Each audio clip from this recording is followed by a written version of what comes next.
Okay. Something is wrong with YouTube. I apologize if you're watching this after.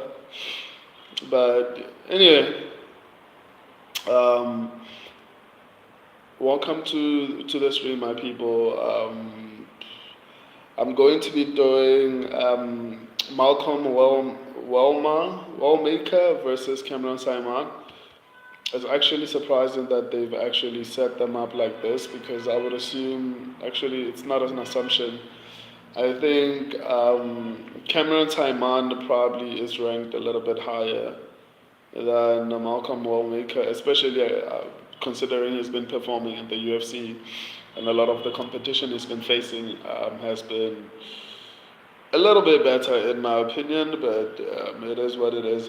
Something is wrong with YouTube. I don't know how they set up their things, but yeah, I can't even see comments. Let me see if I can't see. Yeah, there's something wrong with YouTube. Anyway, hopefully it doesn't disturb the stream and how it's viewed.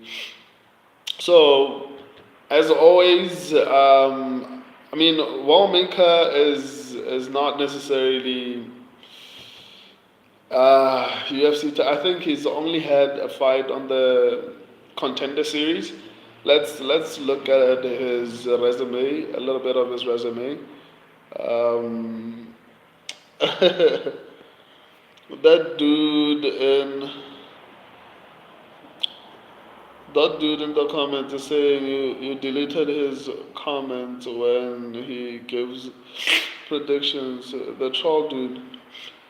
It's fine, man. Like, why would I delete his comments if I don't want to entertain that. Like, it's one of the stupidest things ever. Like, why would I delete his comments and then after that leave his accusations? Like, that's stupid. If I was trying to remove his comments, wouldn't I also remove the comments of him saying, um, I deleted his comments? Like, what kind of a stupid thing is that? That um, nah, I'm not gonna entertain that.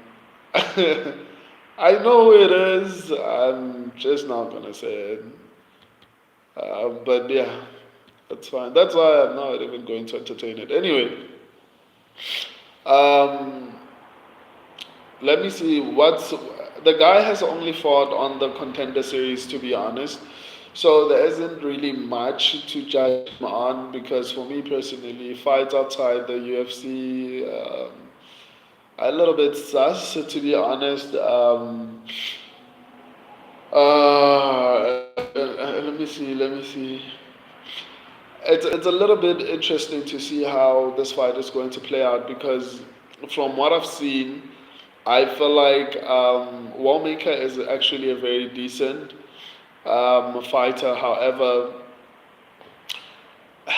I don't know, man. I just don't know how good Cameron Saaiman is. And as a fellow South African, it makes me feel terrible to say this, but I don't know. I've just felt like he's really good technically, but I think I said this when he was fighting Peyton Talbot. I actually did mention that I think Cameron Sandman should potentially try to move to flyweight or something like that because I felt like he was a little bit too small for the division. But rather, based on what I was seeing when I was looking at him fight, what do you call him, Peyton Talbot, and when he fought Christian Rodriguez, and obviously I know that Christian Rodriguez misses weight a lot, but in all honesty, I just feel like Cameron Simon is a little bit too undersized for bantamweight. So I can honestly see a situation where Wallmaker actually gets it done. Um, so this one is going to be a very, very, very tricky fight to actually predict. I'm assuming there's going to be a lot of people split on this particular fight. I'm sure there's going to be a group of people picking Cameron Simon, like myself and my subscribers. I'm assuming there's going to be a group of people picking Malcolm Wellmaker. The main reason why I'm going with Cameron Saaiman is largely because of the experience.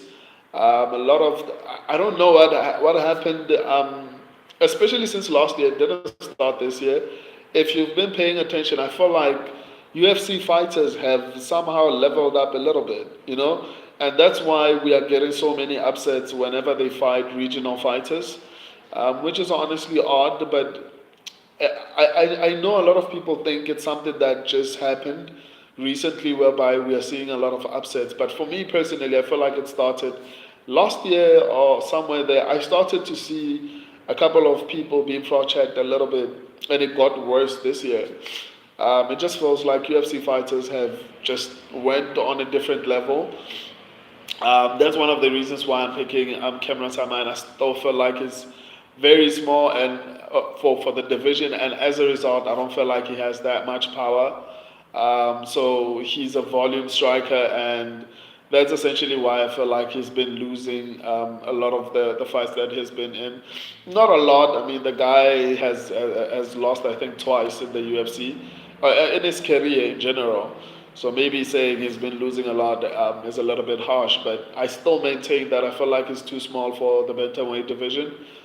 I could be wrong. I mean, look at what do you call him, Merab Devalishvili. But size, if you are small, then you need to be able to wrestle. That's what I've seen. Look at Daniel Cormier. He was able to have success in the light heavyweight division and the heavyweight division, despite the fact that he's smaller, mainly because he's a wrestler. Who else is small?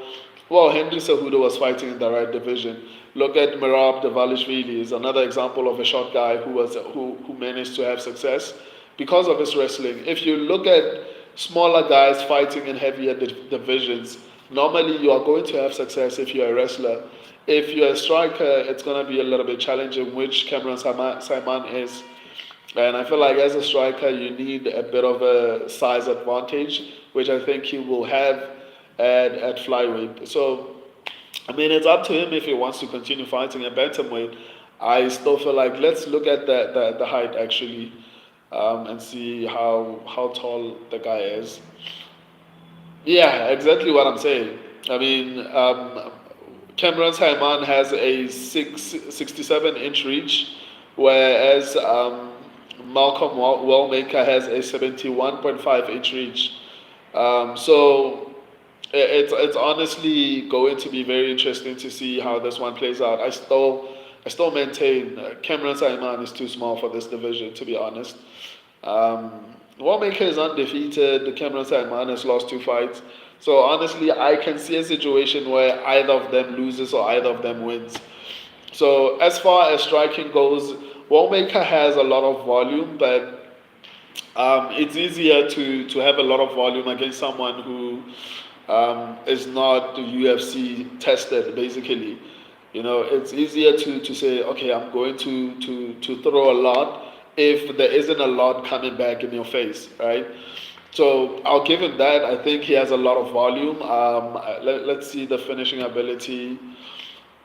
He has a decent finishing ability, 75% finishing rate is not too bad. When Cameron Saaiman has a 78 finishing rate, I mean, more or less the same, to be honest. So as far as finishing ability, I think both of them have a good percent or a number of finishing abilities or rather skill level. So volume, it's Wallmaker. Um, but defense, I would give it to Cameron Saaiman. I think Cameron Saaiman is going to be a little bit better at avoiding getting hit. But the biggest problem that I'm going to have with Cameron Saaiman is the reach, man. Like to have, Wallmaker has a 4.5-inch reach, and for someone who's a striker, it's kind of like the same situation with Kevin Holland when he was fighting. Who was he fighting? I forgot who he was fighting a couple of weeks ago. Kevin Holland had a massive reach advantage, and whenever you're dealing with a striker, someone who primarily strikes, they will have a massive advantage. Then the probability of them actually having success is extremely high. But maybe Cameron Saaiman will come into this camp and maybe wrestle.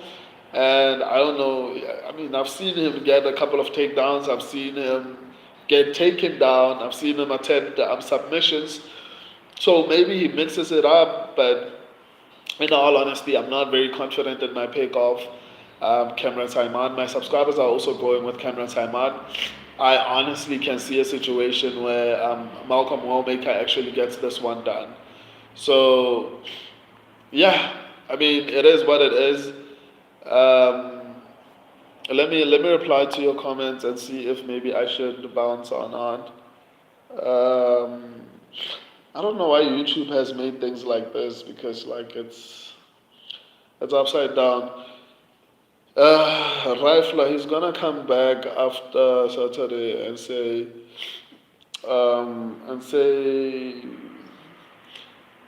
here's my perfect parlay. My perfect parlay won $1 billion. To be honest, I don't care, man. It just seems like a 10-year-old who's looking for attention from me. So I mean, I have nearly 16,000 subscribers and like 300,000 views per month. So obviously, I'm going to get children who are trying to get my attention. So it's fine.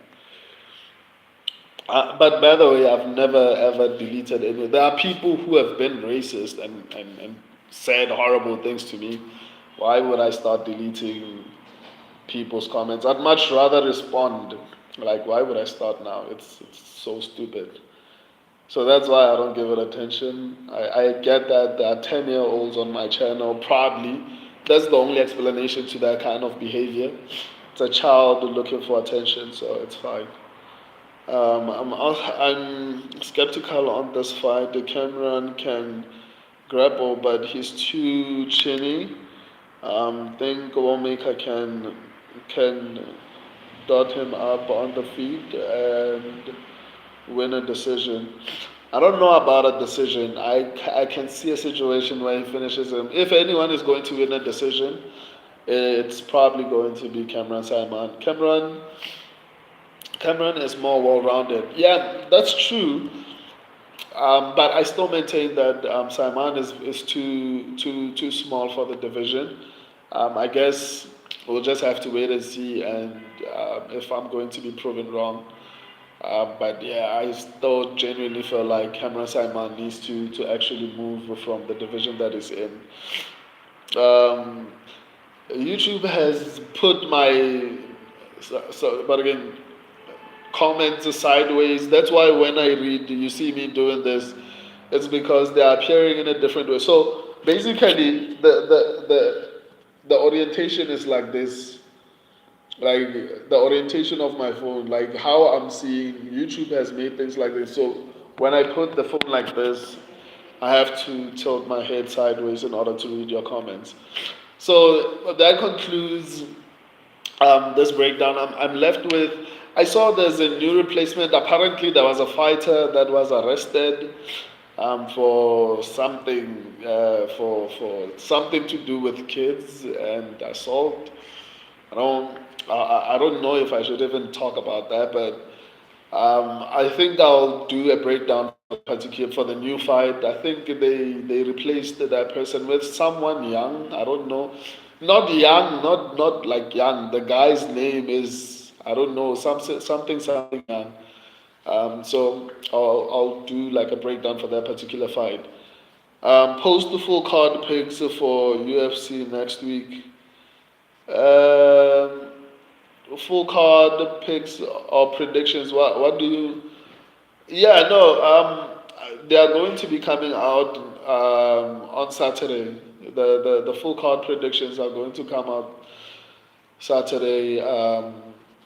Last week I actually didn't plan properly, but by the time every single fight that's going to be happening next week will be out by the end of Friday.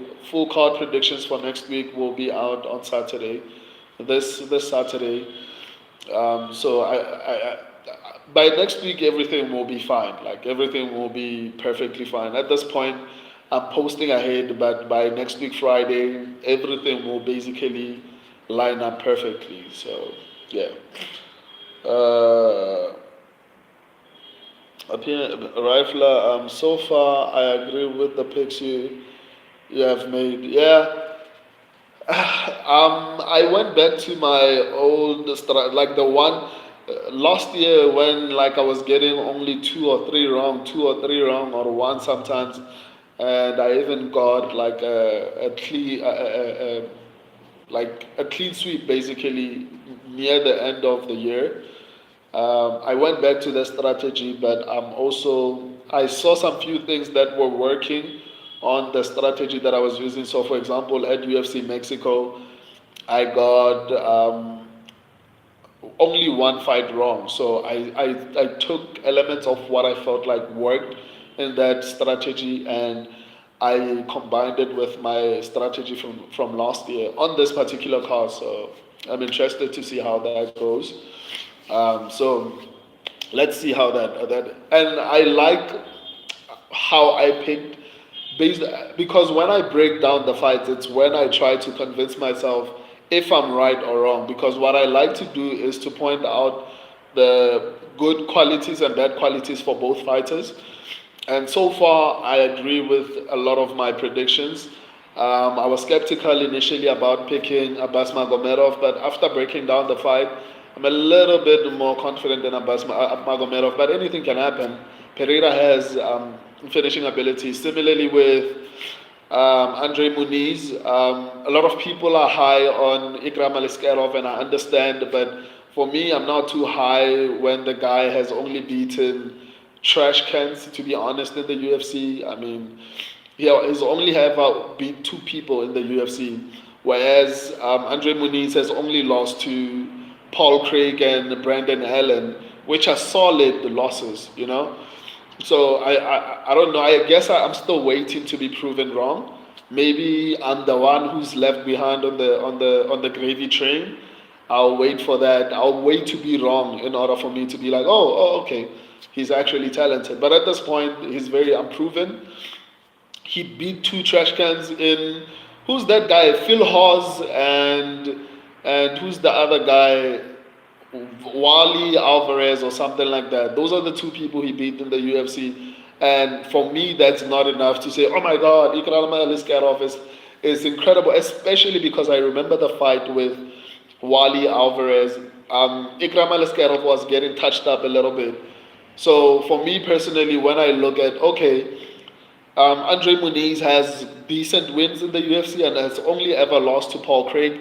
And before you trash Paul Craig, he beat Magomed Ankalaev, the current lightweight champion. He beat Jamal Hill, the former light heavyweight, sorry, the former light heavyweight champion. Magomed Ankalaev, the current light heavyweight champion. So losing to Paul Craig is not that bad.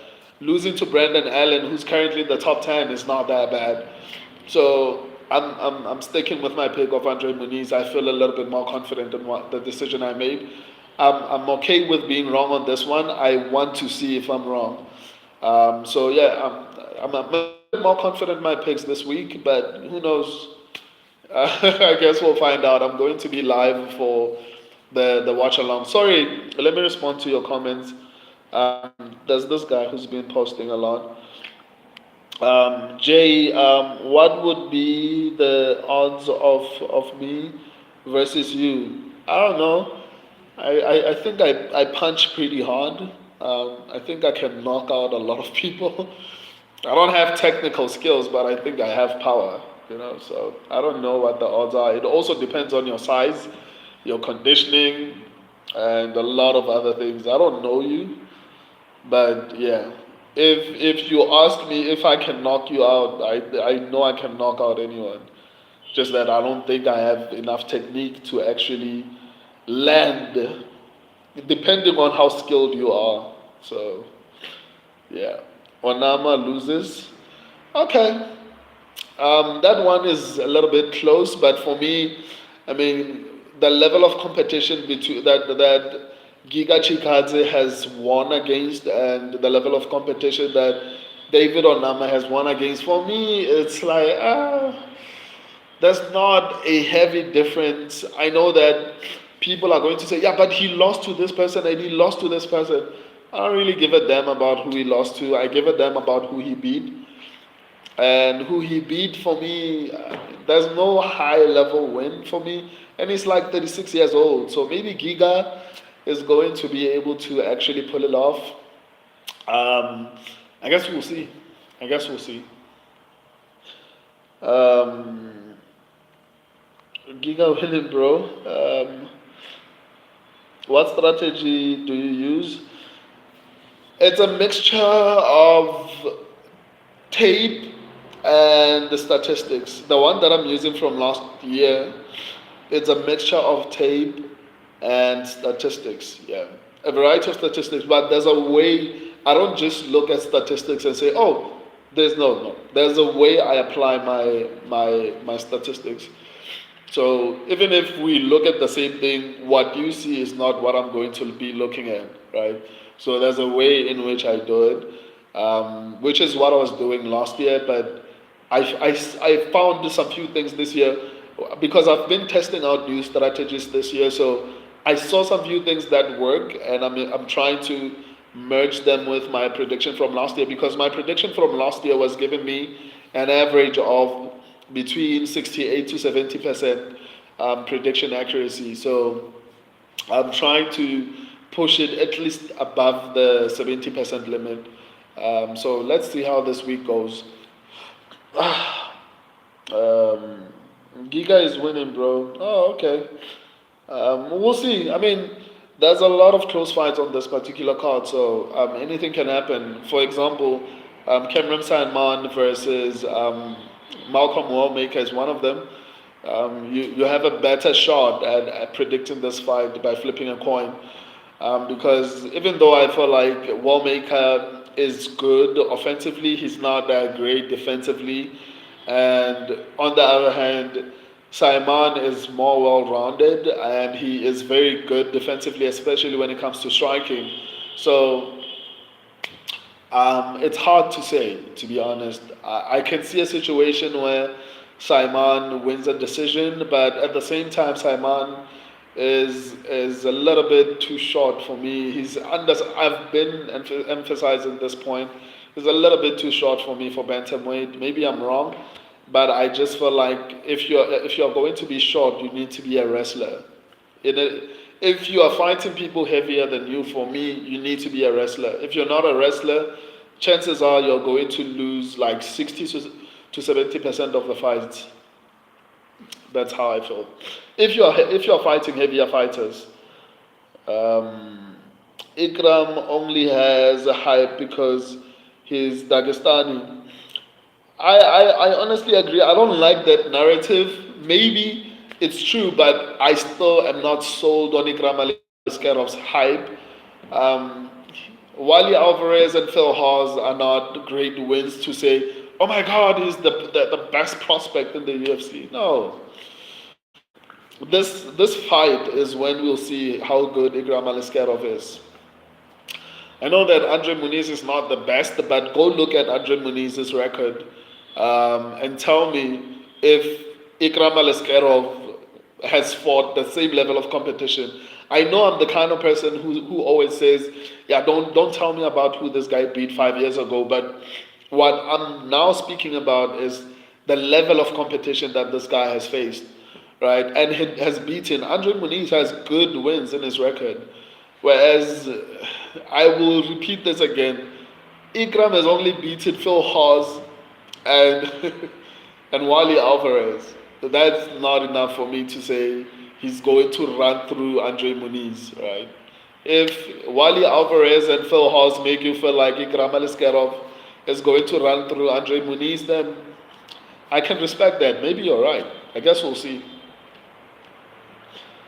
Um, Let me see. Jay, do you train with Francis Ngannou? That's kind of racist, but no, I don't even know the guy, man. I'm from South Africa. Africa is a continent, not a country. And even if we lived in the same country, I mean, a country is big. It has cities, it has provinces, or what do you guys call them? It has states. So I don't know Francis. I've never met him in my life before. He's from a different country than I am. We are just in the same continent. Um, Four most confident picks. You know, I'm not. I don't think I'm good at predicting my most confident picks.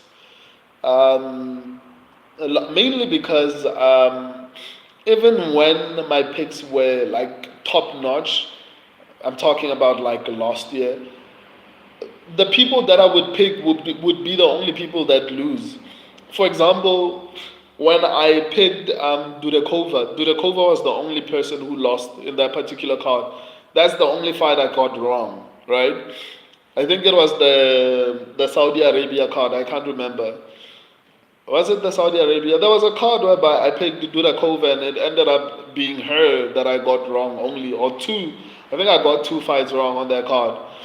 So, I mean, I don't know. I'm just going to wait up until I figure out the prediction strategy that works for me, and then maybe I'll get back to doing my confident picks. But so far, I mean, I've been predicting confidently really well. Like for the past 2 weeks, where everyone I've said I had a little bit more confidence in has actually ended up winning. So I don't know on this card. Let me actually try to see. Um, let me actually check for you if I predicted these fights a while ago. I'm not too confident, but I think Edwards should win. Just that Chandler is scrappy. She doesn't know how to fight, but she's very scrappy. Main event, no. Co-main event, Ming Yang Zhang should win, but I don't like the fact that he hasn't been tested. His takedown defense hasn't been tested, so I don't like that a lot. Um, who else? Abbas.